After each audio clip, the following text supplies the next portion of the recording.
J.O. Jonathan Oliver, Higher Enlightenment here, personal development coach. And I'm shooting this video on a Tuesday, but I'm going to post it on a Wednesday. So I'm going to call it Real Talk Wednesday.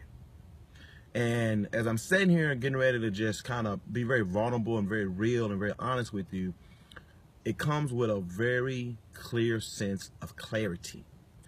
And the clarity comes from I haven't been looking at porn. Now that may come to a surprise to some people to say, wow, that's a heavy word, porn. That's a trigger word, porn. I have looked at porn through some shape, form, or another since I was 11 years old.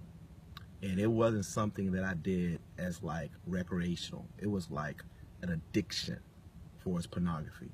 Wake up, morning, noon, and night, pornography played some type of role in my day. Now, where I am at this very stage in my life, in a level of clarity and focus and just a peak performance, and you, if you will, for us mentally being able to be connected to myself, it's because I'm not walking around with the aftermath effects that drag and suck the life out of me when I've been looking at porn. Now, there's studies all around the country and the world that talks about the effects of pornography. And I'm not going to go off and try to name a bunch of statistics because I don't have to, because I know what those statistics are because I've experienced them. So I'm just going to share for a brief moment about my experience. See, there was a time, and there have been times in my life, where I could lose a day, a week, a month, half a year behind pornography. And it may not always been me sitting down, spending hours looking at pornography, but it could also be the aftermath effects of after I've looked at pornography.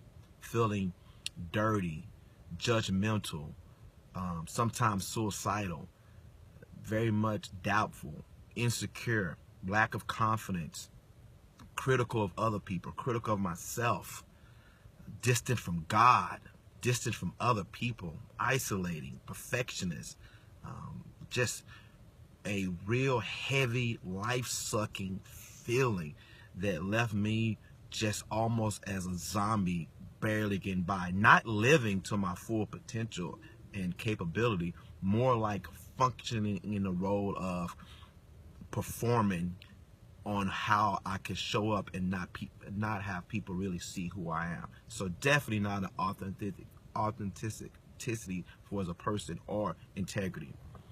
I share all that to say this out loud.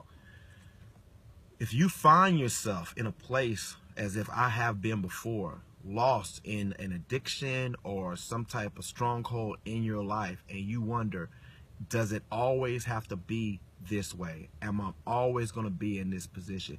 This is so familiar. The pain, the grip of this addiction, of this stronghold is so familiar, I may as well just become married to it. I'm going to strongly encourage you, break out of it as much as possible, because there is something on the other side, and it's called recovery. And it's a beautiful place. Sobriety is a beautiful place. It's a level of clarity. It's a level of letting go. It's a level of trusting. Now, it's a scary place to be. It's scary as hell for me to be in sobriety and have a level of sobriety that I've never experienced in my life. That place is scary for me because I'm familiar with the years and the decades of knowing what pornography has produced. I know that very well. I know that script. I know that pattern, and it's familiar, and that familiarity is very comfortable even in its pain and its darkest hour. But it's not life producing. And how does it show up in a marriage? How does it show up in a career? How does it show up in parenting? It shows up very detrimental, very selfish, not encouraging, not giving, but barely getting by.